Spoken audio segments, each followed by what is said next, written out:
এটা তোমাদের 2023 সালের কোয়েশ্চেন পেপার।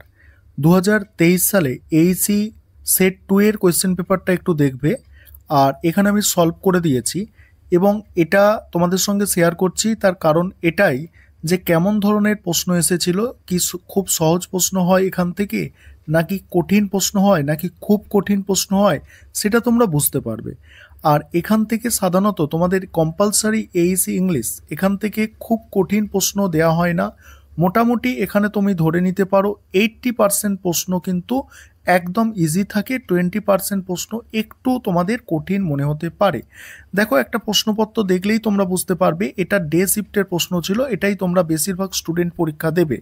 ডে শিফট হোক আর ইভিনিং আর মর্নিং, প্রত্যেকটা শিফটে কম বেশি এরকমই প্রশ্ন আসছে। প্রথম প্রশ্ন যেটা আছে, Ramarao was the Malgudi agent of which company, gramophone company, এটা দেখছো একদম ইজি প্রশ্ন।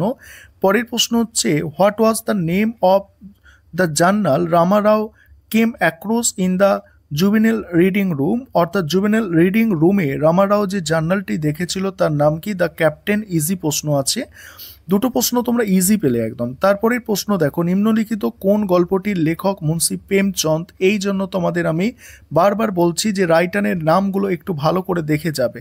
এখানে দেখো অ্যান্সার হচ্ছে অপশান এ হচ্ছে সঠিক অ্যান্সার, দ্য চাইল্ডের লেখক হচ্ছে ওই মুন্সি প্রেমচন্দ। তিনটে প্রশ্ন দেখতে পেলে তোমরা, একদম সহজ আছে। পরের প্রশ্ন দেখো, পরের প্রশ্ন হচ্ছে দেখো যে রামারাও কোন স্থান থেকে ট্রেনের জন্য অপেক্ষা করছিলেন, তিচিনোপল্লী ট্রেনের জন্য অপেক্ষা করছিলেন। এখানে অপশান সি সঠিক অ্যান্সার, ইজি প্রশ্ন। পরের প্রশ্ন আছে দেখো, কোম্পানির অর্থ যোগানদাতা কোথায় বাস করতেন, অর্থাৎ where did the financier of the company live. দেখো অপশান এখানে হবে বম্বে। এটাও তোমাদের একটু ঘুরিয়ে দিয়েছে প্রশ্নটা, অর্থাৎ খুব ঘুরিয়ে দেয়নি, যে বম্বে ফিনান্সিয়ার ডেট এটা ছিল, অর্থাৎ বম্বেতেই তো সে থাকবে না। পরের প্রশ্ন, who road out of business. দেখছো রাইটারের নাম তোমাদের এই জন্য বলছি ভালো করে দেখে যাবে। দেখো আউট অফ বিজনেস গল্পটি লিখেছেন কে, লিখেছেন আর কে নারায়ণ। পরের প্রশ্ন দেখো, পরের প্রশ্ন, দ্য চাইল্ড গল্পে ব্রাহ্মণের নাম কি। একদম ইজি প্রশ্ন, গাঙ্গু হচ্ছে ব্রাহ্মণ ছিল। পরের প্রশ্ন, who was torn out of the widow home, মানে কাকে বিধবাদের ওই যে হোম ছিল সেটা থেকে বার করে দেওয়া হয়েছিল, গোমতী দেবীকে। ঠিক আছে। তারপরে দেখো, হোয়ার ওয়াজ দ্য মানে baby born, where was the baby born, শিশুটি কোথায় জন্মগ্রহণ করেছিল, লখনৌতে। এটা দ্য চাইল্ড থেকে প্রশ্নটা আছে, ওই গোমতী দেবীর যে সন্তান জন্মগ্রহণ করেছিল, গাঙ্গুর সঙ্গে বিবাহ হয়েছিল, তোমরা জানো, আমি আগে আলোচনা করেছি।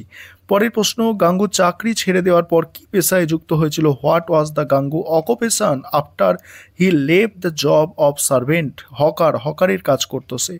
পরের প্রশ্ন দেখো, ব্রেক ব্রেক ব্রেক, দেখছো কোল্ড বলছে on the cold grey sea O, fill in the blanks. এখানে যে প্রশ্নটা 11 দাগের প্রশ্ন আছে, এর প্রশ্নটার অ্যান্সার কি আছে দেখো, স্টোন।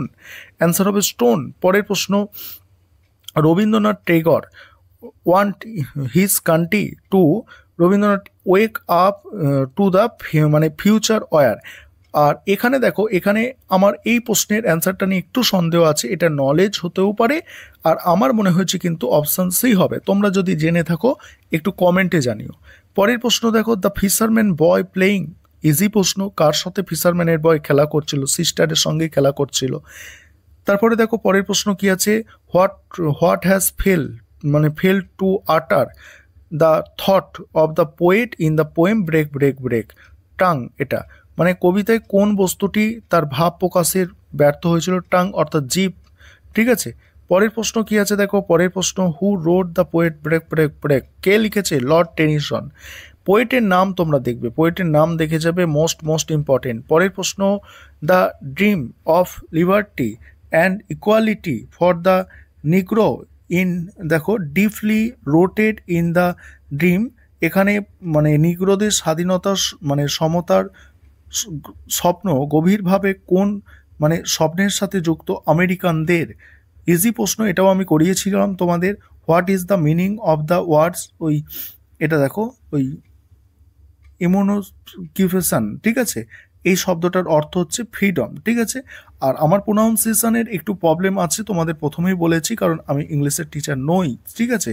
তোমরা যদি অ্যাডজাস্ট করতে পারো, সঙ্গে থাকো, পরের সেমিস্টারগুলোতেও তোমাদের পরীক্ষা ভালো হবে এবং যেগুলো দিয়েছি তোমরা কমন পাবে, এটুকু নিশ্চিত। আই হ্যাভ এ ড্রিম ভাষণটি কে লিখেছিলেন, ঠিক আছে, মার্টিন লুথার কিং জং। পরের প্রশ্ন, হু সাইন দ্য ওই ইমেন্সিপেশন প্রোক্লেমেশন, অর্থাৎ এটা কে স্বাক্ষর করেছিল? দেখো অ্যান্সার 19-এর অ্যান্সার কি আছে? Abraham Lincoln. পরের প্রশ্ন, আফটারওয়ার্ড কবিতায় কোন পানিটি বৈশিষ্ট্যর সাথে মেলে, মানে পিঠের শক্ত কাঁটায় ঢাকা, মানে কাঠ, পানিটা হচ্ছে হ্যাডক। পরের প্রশ্ন, what is the meaning of the word ওই টিমুলাস শব্দের অর্থ কি? নার্ভাস। পরের প্রশ্ন হচ্ছে, আফটারওয়ার্ড কবিতায় বক্তা কি চিন্তা করছেন? ডেথ, তার মৃত্যুর চিন্তা করছেন। হু রোড পোয়েম আফটারওয়ার্ডটি কে লিখেছেন? ঠিক আছে, টমাস হার্ডি লিখেছেন। পরের প্রশ্ন আছে, দেখো পরের প্রশ্ন, হোয়ার ক্লিয়ার স্টিম, ঠিক আছে, হোয়ার ক্লিয়ার স্টিম। এখানে দেখো 24 দাগের প্রশ্ন হচ্ছে হ্যাবিট, অ্যান্সার হবে হ্যাবিট। আর 25 দাগের প্রশ্ন, শেষ প্রশ্ন মোস্ট ইম্পর্টেন্টই ছিল, রবীন্দ্রনাথ ঠাকুর চান না যে স্বচ্ছ প্রবাহ কোথায় হারাক, কি হারাক, পথ হারাক, ঠিক আছে। এই হচ্ছে তোমাদের কোয়েশ্চেন পেপার ছিল। দেখছো আমি বলেছি তোমাদের 80% প্রশ্ন এখানে কিন্তু খুব ইজি প্রশ্ন, আর তোমরা নিশ্চিন্তে থাকো, তোমাদের পরীক্ষা ভালো হবে। তোমরা চ্যানেলে দেখো, সামনের দিকে কয়েকটা ভিডিও পাবে, কটা দেখে যাও, দেখে গেলেই হবে, আর কিছু করার দরকার নেই।